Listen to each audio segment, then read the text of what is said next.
Health insurance చేసుకోండి.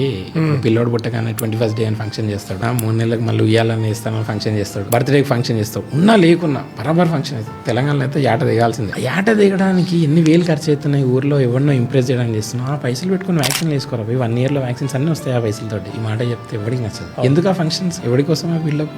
ఏదేమైనా కానీ ఫంక్షన్ చేయాల్సిందే. ఈ అనవసరమైన వాటికి పోయే బదులు ఈ డబ్బులు కూడా పెట్టుకొని పిల్లలకి హెల్త్ ఇన్సూరెన్స్ కట్టు, పనికొస్తుంది కదా. I'm from well to do family. ఇప్పటి వరకు నా అబ్బాయికి బర్త్డే ఫంక్షన్ చేయలేదు. I use that money for something good. అవసరం లేదు లేనిపోయిన జనాలను పిలిచి షో ఆఫ్ చేసుకోవడం వల్ల ఏమీ రాదు. వాళ్ళు తినిపోయిన రేపటికి అయిపోయింది. ఏం పర్పస్ సర్వ్ అవుతుంది. ఇప్పుడు నువ్వు తిండి పెట్టేది అట్లీస్ట్ అన్నదానం కూడా కాదు కదా, నీ చుట్టాలి కదా, వాడికి ఇంట్లో తినలేదా, ఎందుకు చేసుకుంటారు ఫంక్షన్ అంటే? దెర్ ఆర్ పీపుల్ వాళ్ళ క్లాస్ చూపించుకోవడానికి వాడికి నచ్చిన కంఫర్ట్ జోన్ లో ఉంటాడు, వాడు చేసుకుంటాడు, ఇట్స్ ఓకే. నేను చెప్తున్నది ఏంటంటే బిలో మిడిల్ క్లాస్ వాళ్ళు అతి కష్టం మీద అప్పులు తెచ్చి ఫంక్షన్ చేస్తాడు, వ్యాక్సిన్ వేసుకోరా అంటే చూస్తూ ఉంటాడు. ఇది తప్పు. సొసైటీని ఇంప్రెస్ చేయడం కోసం కష్టాలు పడుతున్నారు చూడండి, అవసరం లేదు. ఎవరేమనుకుంటే మనకి